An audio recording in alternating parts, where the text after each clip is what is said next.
Você assistindo o jogo do Coxa, tá? Tá assistindo o jogo do Coxa lá, o Coxa lá vai fazer o gol no Inter lá. Você vê o Tcheco, lá no meio a visão que você tem da grande área. Muita gente lá simulando. Olha o gol do Coxa.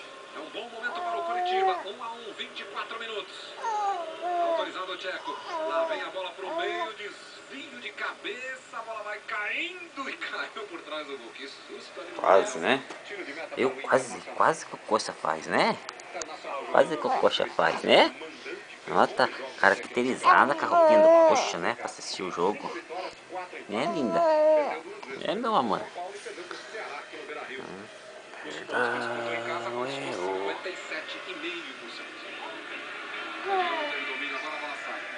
A mamãe tá lá também, é pra assistir o jogo.